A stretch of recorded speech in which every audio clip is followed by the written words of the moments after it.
Hi, friends. Thanks for joining us. Us being Ray and Benny Talk Sports. Do us a huge favor, smash that subscribe button. It helps really grow the show, helps get the word out. We can't thank y'all enough for all of you who have helped us and been with us so far over this journey. Benny, where can they find us on social media? Yeah, you can check us out at Ray Benny Sports. We're on Twitter, Facebook, Instagram, TikTok. Check us out also on Reddit and Discord. And don't forget, leave us a rating on your favorite podcast provider. Let's get right into it. Bombers back in action after a bye. Let's go right into the Bomber blueprint against the Elks, who are they a 3-game losing streak right now? The Elks? No, they won last week. Well, they were on a bye last week too, but they beat Saskatchewan their last game. That's right. Thank you. What did Bombers need to do to get by the Elks to clinch a playoff spot? Offense, you want to go first? Yeah, so starting off right off the bat, we got no Dembski. Apparently, he had a kid. Just found that out. Someone said that on Twitter, so hopefully that's actually correct. So congratulations to him. Offense. I mean, last time we saw them, and it feels like a long time since the Bombers played last, like since they beat Hamilton. But the offense went off against Hamilton. You know, Zach Claros, 367 yards in that game. Now he's facing an Elks defense who is the worst in the pass defense side of things. And yes, they have gotten better and they've improved as the season has gone on. But this is an opportunity for Zach Claros to take advantage. And now we're starting to get healthy. The Bombers are getting healthy. They should have their choice of wide receivers in this one. Wheatfall looks like he's going to play as well, which helps, obviously, if Dembski is out, or Dembski is out. He was doubtful, so unless things change there. But yeah, like I said, Edmonton's D has gotten better, but Zach Claros has got to take advantage of this porous pass defense of the Elks. And the fact that Edmonton has only 20 sacks on this season. So this O-line needs to step it up as well. How many sacks do the Bombers have this season? 20. They got to build on that aerial assault, though, from last week. Build on that momentum. Build on the momentum that Zach Claros had earlier on in the season, going for over 300, I believe it was, against the Elks. You know, it's usually for me, establish the run game, bully ball, heavy set. And yes, of course, you do have to establish the run game. You do have to establish bully ball. But the Elks are also very stout against the run. Yep. They only allowed like 97, 98 yards per game. So you got to be able to take advantage of that soft secondary and any holes that you can get. Take what you can get against Edmonton. Take those long drives down the field. If they can keep Zach Claros upright, like you said, they only got 20 sacks this year. I think that means it's a big day for Zach Claros. And hopefully with more than one touchdown, but still, even one, that'd be fine. Like, yeah. It'd be nice to see Joey Cochran have a good game, see him get more work. And I also like to see Jareth Stearns get the ball more in that receiving core. You're talking about the receiving core having many options. Don't discount those two guys, because I really like Jareth Stearns and his ability to run across the line in motion, maybe even be used as a running option like they used Dembski before. So, yeah, Dembski is out. Sucks, but I'd really like to see some younger receivers take opportunity of that. Yeah, great opportunity. And like we talked about it last time, Dylan Mitchell is also starting to kind of get revved up a little bit more and get more involved in this passing game as well. The funny thing is we say the Elks are ninth in passing yards against, the Bombers are eighth in passing yards. I mean, obviously, it's been an up and down season with Claros getting hurt and then Strebler not really throwing for many yards in some games. So yeah, they're very close. But if you watch Zach coming off that Hamilton game, we're middle of the pack defensively, and the Bombers' offense went off on that. So hopefully they can build off that, and Hogan play calling could also build off that game, and they go out there and this offense steps it up again and takes it to the Elks. Hogan's play calling will only go as far as the offensive line plays well. I don't know what's going on exactly at the left right guard position for this game. Looks like, is Vanderpool good to go? Vanderpool, yeah, the depth chart from today looks like he's good to go. I didn't see Neufeld on there though. I didn't notice if he was out. I don't remember seeing him on the list though, actually. That's the thing. Earlier on in the week, Neufeld was seen on the side watching as Vanderpool was playing. So maybe there's some kind of shift happening there. We'll obviously have to wait and see, but maybe that's what it's leading towards right now. Defense, they got to focus on stopping Justin Rankin. Dude is a menace. Like CFLCA mentions Tony Jones and company stopping this guy, the whole team. But I think specifically either Reda Cramdy or Evan Holm should be spying that dude and hitting that dude and making sure, because it's not just the run game. This guy is over 600 yards receiving as well. So Yeah. he can very well break 1,000 on both fronts. So I think they really got to keep either Cramdy or Holm or both, depending on which side Rankin is playing on or which side the play is going to stop that dude. Because that's my number one concern with Edmonton. Yeah, and it's funny because if you look at it, I was looking at some of the receiver stats for the Elks, and I'm like, where are these guys? And you look, and Curly Gittins is only around 600 yards, and I think even Julian Grant is. But yes, like you say, Rankin is a lot of this offense between his running ability and his receiving ability, especially since Fajardo has kind of taken over. Right, Yeah. it's almost gone back to the way the offense was ran last year. It was coming through the running backs and the run game. And Fajardo has been serviceable. I mean, the guy is at, I think, 250, 260 yards a game since he started became the starter, and he's taking care of the ball. 12 touchdowns, 3 interceptions. So, and again, the Bombers, again, only 20 sacks as well, on the season, but they should be able to get at this Edmonton O-line, who I do believe gave up 3 sacks against Saskatchewan last game. So they got to force Fajardo. They got to get after Rankin. Yeah, and we need to see again. I mean, they gave up 3 points against Hamilton and played a pretty solid game. And I do believe that Hamilton's offense is better than the Elks offense. So you're hoping they can go out and do the same here. James Vaughters hopefully builds on that last game he had. Yeah, they got to get after. I mean, we need sacks, right? And Willie Jefferson's Willie Jefferson, right? I mean, the guy's always out there. And when these games become big like they are now, Willie steps up. And hopefully the rest of the defense will follow suit. Special teams. This would be an interesting one, right? You got Trey Vavell, who's just been on fire, taking the kicks back, and then you got Rankin, who's returning on the other side. So, I mean, this could be a very exciting game, special teams wise, and one of these guys can definitely take it back. Obviously, the Bombers got to stop Rankin and hope they can open some holes for Vavell. Is Javon Leake not returning punts anymore for Edmonton? Oh, is he? I thought Rankin had taken that over. Maybe I'm wrong on that one. I could be. Because I think Javon Leake is like top 3 punting average. Dude, sorry, I totally forgot about League too. So that's crazy. Another. They got to keep that guy on the sideline. Winnipeg is 3rd in the league on net yardage against the punt. So, and that's pretty remarkable coverage wise and scheme wise because they have the third lowest punting average. So to be top 3 in net, that means you're getting really good coverage and also you're getting very good disciplined special teams play, not getting a lot of penalties on that. This is another game, I think, where Castillo has to be on the nail in his opportunities. These last few games with the Elks, there's been like 2, 3, 1-point games. 5-point difference, I think, in the past 3 games. So I think this might be a close game. Edmonton is going to be battling for a playoff spot. It's do or die for them, right? They're not out yet. So they will be fighting hard. They have to win. This is a must win for Edmonton. And this is kind of must win for Bombers because if they lose, they will be under the gun. So don't take Edmonton lightly. I think this will be very close, and this is why I think Castillo must hit all opportunities. Yeah, if the Bombers win, they're in. The Elks could still make it if Calgary loses this weekend as well.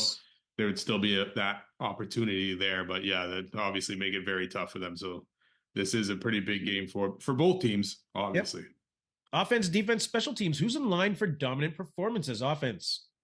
I'm going to go with Zach Claros because, like we were talking about, the Edmonton pass defense is porous for the most part. The run defense is better, so it could be a harder opportunity for Brady Oliveira. But because Zach Claros is going to have a clean game, no turnovers again, like he did against Hamilton. Use his weapons, trust those guys to get the ball in their hands. Like you said, even Jared Stearns, he can kind of fill that Dembski role coming in from in the backfield, make some runs. Ontario Wilson has been great since he returned, so just trust his weapons and go at it.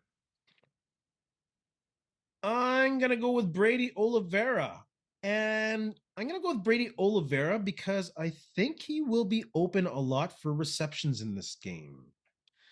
I think Edmonton might forget about him being involved in the passing game, and hopefully Zach Caleros can find him in the flats a lot and maybe on a couple deep routes. Because I think there will be deep routes available for a while on Edmonton. Well, that's where Zach Clark's one of his best games with the deep ball was against the Elks in that first meeting, right? Use a deep ball. Yeah. Defense. I think Evan Holm will be all over the place this game. I hope they also send him on a blitz or two. But I've been really impressed with his physicality this year. And I think that Edmonton will try and play a physical game, and Holm will really have to be strong close to and on the line of scrimmage. So I'm going to say Evan Holm. Not necessarily with interceptions, but with tackles and maybe shutting down Justin Rankin, like I mentioned earlier. I'm going to go Willie Jefferson. I mentioned him earlier, and I know that seems like a safe pick, but I think he's going to be the guy that stirs the drink, really. And if he's having a wicked game and he's getting after it in Fajardo's face, knocking balls down, I think that'll pump up the rest of the defense. And they're obviously, they want to build off that game against Hamilton and show that, hey, this just wasn't a one-time thing, right? Absolutely. That they're starting to round into form. And if this defense is rounding into form, that gives the Bombers a chance in this season. So I think Willie's going to come out and he's going to be flying around out there. That's the hope. Special teams. Who do you see having a dominant performance? I agree with you on Sergio Castillo. Like, I want to pick Vavel, but I think Castillo is going to be the biggest guy here because I do agree. I think it'll be a close game. I don't think the Bombers are going to blow the Elks out, and the Elks aren't going to blow the Bombers out. So it may come down to who is going to make their field goals count in this one. And, maybe you'll need some from distance, and we've trusted Castillo on those before. So hopefully he can do it again. I'm counting on Castillo. I think Trey Vavel, candidate for Rookie of the Year, possibly. I think he will have a big game. Edmonton, I think, has allowed 3 or 4 touchdowns on kickoff returns. I think something will be open for him there. Bombers will score on special teams on a return, hopefully. Not only rookie, but special teams player of the year too, possibly for Valet. Oh, without a doubt. Could get both those, or should get both those. Both of those are pretty much a lock, I think, eh? Yeah. And he's playing decent on the secondary too. Yeah, when he's been pressed there, yeah, he's done well. Good find. As a Winnipeg Blue Bomber fan, it being Thanksgiving weekend, WestJet Thanksgiving CFL, putting a little more effort this year. There you go. There's a Gravy Bowl. What's the Gravy Bowl? What game is the Gravy Bowl? I missed the BC game, I think. Oh, really? Nice. Yep. So, as a Blue Bomber fan, what are you most thankful for? You know what, for me, for what's going on this season, the ups and downs, our anger at the Bombers, our like, what the hell's going on?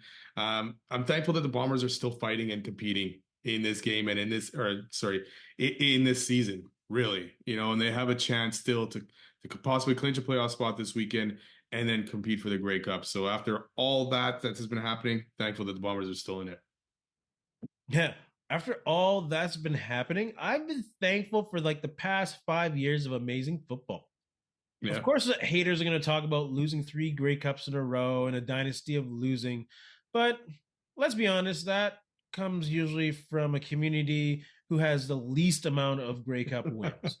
Bro, they have less than half the Grey Cups that the Ottawa Rough Riders have. And that team's been gone since the 90s. So just saying, I think I'm thankful for the past few years. Mike O'Shea, obviously.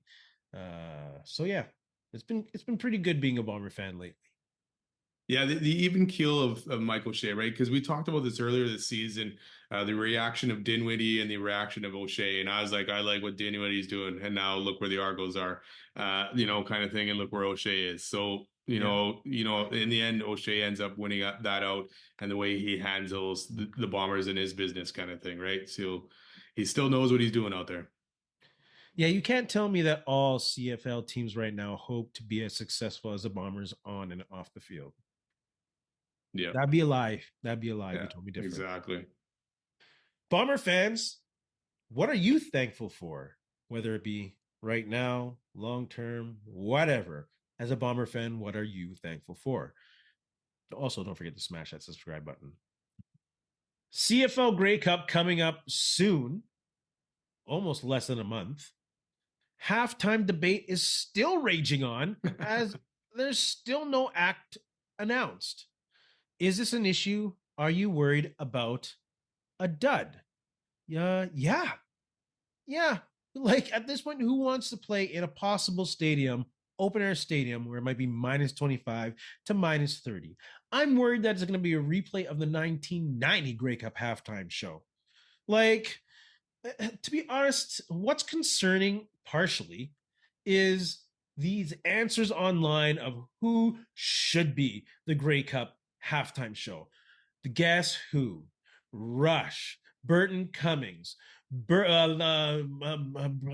BTO. Can we stop with that already? Stop it.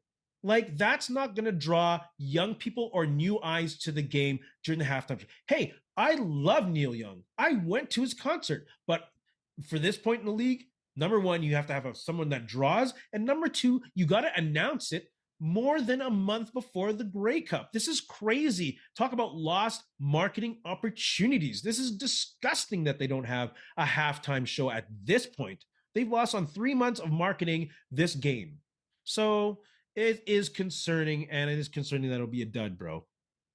Oh, I totally agree with you. I mean, at this point, like you said, you're just over a month away from this game.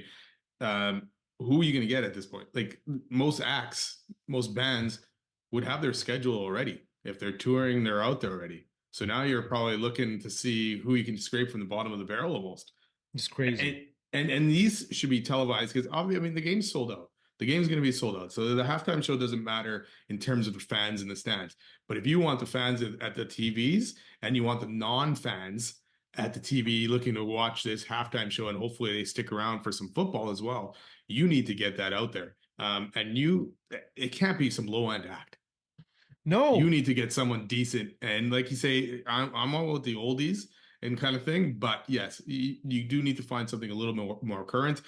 What that is at this point, I have no idea. Look at the NFL, 4 months, and that's all people are talking about now. This possibility of an all Hispanic music halftime show. People are talking about the league. CFL, nothing. That's crazy. That's crazy. Yeah. And that's the thing. And what was it, Ambrosi or whoever had said, like, we need to get this halftime show announced early in the season or before the season starts. And you know what? That did not happen. And it's like, what's happening behind the scene that they can't get someone? Like you say, it's going to be cold, right? But the last few Novembers have actually been decent. Like even going to the West Finals the last little bit, they've actually been decent weather. So, I mean, you hope for the best here, I guess, right? But I don't know. I have no idea what they're going to do at this point. I can be honest with you, for sure it's for TV. Because as a fan, I don't even remember the last two Grey Cup halftime shows in Winnipeg. I don't remember. Yeah. I was there in 1990. I don't remember that one even. Good but that was I'll tell you that. Oof. And you were there when BC Montreal? Yeah. Yeah, I don't remember who that was either. See? I was more concerned. I was more concerned about the seats, the temporary seats collapsing because there was so many people in them. For sure, death trap. Don't need that anymore, Lord. Let's talk about the games this week. CFL predictions and scores, and one sentence to describe your results. First game, Toronto, Saskatchewan. Who do you got? I'm going Saskatchewan 33, Toronto 13. Doge to start in this one. Saskatchewan ends up being closer to clinching the West after this. I'll go Toronto 27, Saskatchewan 17. Sask slide. They will take the Argos too lightly, and the Argos don't give an F anymore, and they'll rally behind Arbuckle. Arbuckle's not playing. He's done. Who's playing? Doge. Jared Doge or whatever. Dodge, oh, that's Doge. Right. Fuck. I read that earlier, and I still went with Arbuckle. Oops, I swear again. So I should change my prediction now. Eh? Winton McManus is out too, so. You know what? I'm going to stay with Toronto 27, Saskatchewan 17. There you go. I got to go back and think about this quarterback Doge, and I don't got that kind of time. Calgary, Hamilton. I got Calgary 19, Hamilton 33. Hamilton continues to play refocus. That more bomber game, I think, probably woke him up. Calgary continues to slide. Yeah, I got Hamilton 33. Hamilton 33, Calgary 24. The once feared Calgary D has come down to earth, and Hamilton will want revenge, not necessarily on Calgary, but revenge for being blown out by the Bombers. Yeah, they want to prove people. Yeah. Winnipeg, Edmonton. Winnipeg 23, Edmonton 26. And the only reason why is because I picked Winnipeg the last two games to lose. So, I'm going to continue that. I hope you continue that all year long then. I got Edmonton also with 26, Winnipeg 29. Edmonton continues to play close football. I think O'Shea is getting his team into playoff format. They show they can kick a good team's ass. Let's see if they can grind one out. Ottawa, Montreal. I got Ottawa 11, Montreal 30. Montreal is rolling. Ottawa is Ottawa. Yeah, I got Montreal 36, Ottawa 14. Crum is playing, right? So your boy is playing, but Montreal's getting hot and Ottawa's just going out with a whimper. Man, if the Bombers win the Grey Cup, they need to be in the market for Crum or Brown. One of those two. I would love to see them get Brown back, but the only thing with Brown is guy can't stay healthy. For all the talent that he has, That's they got to build that O line. Shoot, that's next year though.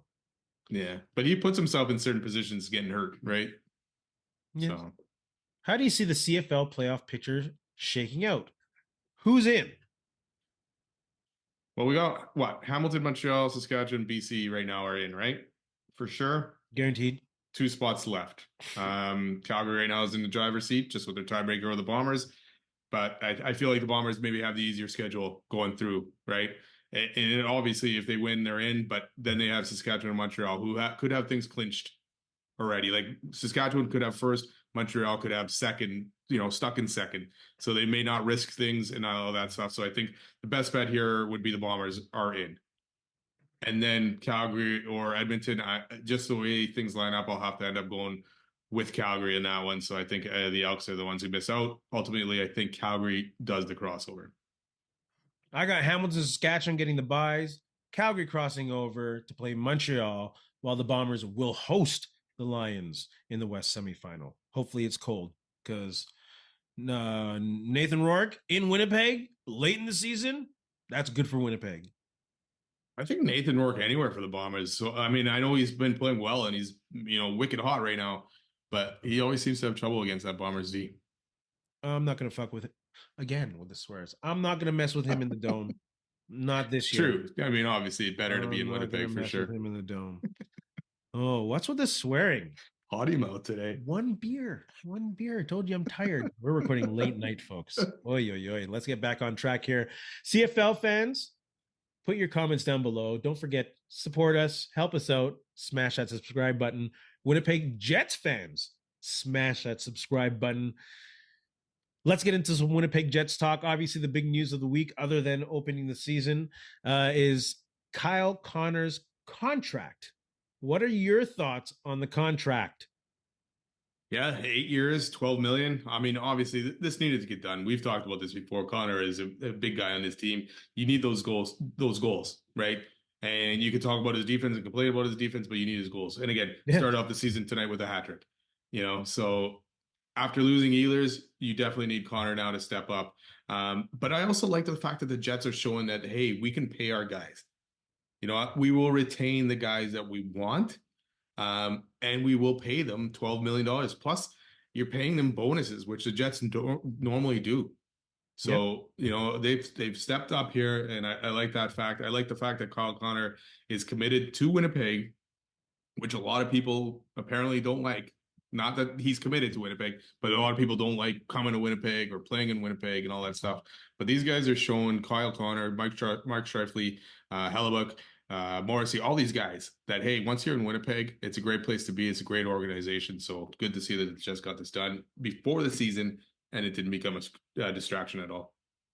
Yeah, I think that huge signing bonus, the 41 mil, is a good sign for those who are within the organization that the Jets will take care of prime players. I still don't think it'll make an effect on big name free agents outside of Winnipeg. No. There's just too much to lose, but it's good to know as a core player that, hey, if you stick with the team, you'll be taken care of. It's a good contract. What can you Oh, for say? sure. It's a good contract. Can't complain, especially with the stupidness that Minnesota went through. So dumb. So dumb. But good friend. Hey, whatever. Rivals. Go ahead. Burn it. Gustaffson on waivers. Thoughts about that. Great physical player that I love seeing. Fourth liner, maybe third liner at best, but he's a role player and a depth player. And I think, especially with Lambert on the roster now, that if someone's going to fill that role, let the younger guy fill that role. And as much as, like I said, I loved his grind, I love the way style he plays. I totally see why you let a player like that hit the waivers. Yeah, it's a bit disappointing because the guy ended up being a second round, or he was a second round pick, right? And to not develop then more than really a fourth liner at this point, and not even really a fourth liner, right? Because he was in and out of this lineup, and Barron has stepped up into that role to be that fourth line center. And then once Lowry is back, you can bump the guys down. Nemestikov ends up probably being that fourth line center with Barron on that line, or something like that, or maybe Nemestikov goes to the wing. But yeah, Gustaffson at this point, I guess they've seen enough. I mean, who knows? Maybe he doesn't even end up getting claimed. But it is good to see that they kind of kept Chibrikov and Lambert up at the big club, and even Parker Ford, right? To see which one of those guys will get the opportunity to show what they can do. You mentioned Chibrikov and Lambert playing on the second line, not playing on the second line together. Chibrikov being chosen over Lambert. What are your thoughts on that? Yeah, that was a bit surprising because I always figured that Lambert would be more the offensive guy and Chibrikov would be not that way more offensive Lambert, but I figured Lambert would be in that top six and Chibrikov would be in the top nine kind of thing. And I like the way Chibrikov would play with say Lowry and oh my God, Nino Ryder. Niedermeyer. Niedermeyer. Did we both say that wrong? Yeah, Niedermeyer. So I thought he would fit in well there, but good to see him get that opportunity on the second line. Hopefully, hopefully that's not bad news for Lambert. Like he still gets that opportunity, but good to see one of these guys getting that chance right now with Perfetti out. Yeah, I don't think it's bad news for Lambert. I think they're being cautious of where they put him, but I don't mind seeing a playmaker on line two, a guy who can make plays and push the puck up the ice on the wing. I think you're trying to fill Perfetti's role at the moment, so I think that role is better played by Chipper. Oh, last names are horrible today. Chibrikov. I think he's the right play at this moment, knowing that you can switch that up within a game or two if it's not quite working out. Yeah, I think that's what I expect here, right? If one of them is not taking the reins, then the other one's going to get the opportunity, and back and forth until Perfetti's kind of back. Like you mentioned, Jets. Kyle Connor with a hat trick. Jets lose still 5-4 home opener, season opener. I always love those intros of the players this year. I got to go back and watch it. I haven't seen it yet. Yeah, I missed it too. Let's move on to some NHL quick shots. Are the Jets Stanley Cup contenders? No. I think they'll be in the mix in the playoffs and all that stuff, but I think their D will be their downfall. Top four, fine once Sandberg is back, but I think that bottom pairing needs to be fixed up. We can't roll with Stanley Shen or Stanley Miller or whatever it is at that point, and I think that'll be their downfall. No, I don't think they will be contenders. Like, I really have confidence in the structure and Scott Arniel and having the top 10 score. I think that's all part of the formula to be a championship team, but their defense is weak. And I am concerned, and maybe I'm overly concerned about this Olympic break and the mileage that's going to be put on Hellebuck mentally and physically. So I'm not a huge fan of that, and I think that might be actually the downfall. Him adding on some high pressure games, travel, whatever, Olympic stupidity off and on break. So yeah, you're out of the NHL schedule. It's different. I'm not liking that at all. Stanley Cup predictions and winner. Who do you got in the Stanley Cup final? Oh, I couldn't figure this out, but I'm gonna go Colorado, Tampa Bay. Colorado wins. I'm going to go Vegas Knights, New Jersey Devils, Vegas Knights with the win. New Jersey Devils, good pick. For some reason, I think Mitch Marner is going to put them over the edge. Will he show up in the playoffs? Well, now these Toronto would riot if he ends up leading the Knights to the playoffs. see, and it's funny though, right? It's funny though, isn't yes. it? Yeah. Kind of want to see it. Even though I don't want to see Vegas win again, but I kind of want to see it. Yeah, no doubt. Did McDavid make the right choice in signing for as low as he did? Well, it's obviously dependent on if they win the cup. If they win the cup, which I obviously don't think they will right now, like he's leaving money on the table. There must have been discussions like, we need to find a goalie. We need to find a goalie. I don't know how they're going to find a goalie, but that's the only way that contract makes sense if they win. Yeah, I mean, you got 3 years, right, to win it, or he's gone, right? And I like the move by him. I don't know how the rest of the NHL and some of these agents will feel about it, because they're like, dude, you could have got a lot more and bumped those salaries up. But good for McDavid thinking this way, and that, that Edmonton can go spend money on other players. They just ended up signing Jack Roslovic, who we talked about a couple weeks ago, I think for $1.5 million and 20 goal scorer. Will he be able to do it there? Who knows? But my concern for them is their D and their goaltending. Right? You watched Stuart Skinner even last night against Calgary, and I don't know what he was doing on half those goals. And even especially the third one that ended up tying the game. The guy, I saw a post somewhere today about his controller broke or his controller disconnected because he just stood there with the puck. So I don't think goaltending wise they're going to win it. But hey, he's giving them an opportunity to go build it. So I like that. I like that move. And again, at some point, you got enough money, right? How much more do you need? Yeah. Yeah. And he'll get his next contract anyway, so make up for whatever he's losing here. You don't like their defense in Edmonton? Not necessarily. I'm not a huge fan of Nurse, and Bouchard is up and down. And I think Bouchard will take a nice step this year, and I like Alcombe. Didn't they just extend Alcombe as well? Yeah, I like Alcombe. I like their defense. They got a good deal on him. What do they sign that Wallman too? Right. I think actually, if I were to look at their roster, I think I might like their defense a lot more than Winnipeg's defense. It all depends. Nurse and Bouchard are so hit and miss, right? One of them's doing something. Like even Bouchard stood next to Skinner last night while Skinner kind of glitched, and it's like I don't know if Skinner thought, hey, Bouchard's going to come get the puck or what the heck, but total miscommunication there, and I've seen that a lot of the Bouchard. So. Miscommunication that I don't know if that reflects his defensive skills other than no, but it's stuff like that he does here and there, and even in the playoffs last year, I mean, he was making mistakes left and right, and for the amount that guy's getting paid, and same with Nurse, right? Yeah. The amount he's getting paid is like they should not be making the mistakes that they do, and I think even yesterday it was Nurse that got burnt. I'm trying to remember now, but yeah. I guess it'll be interesting. I'm pretty high on their defense. I guess we'll see as the season goes on what happens. They're definitely going to have to score a lot of goals, which they can do.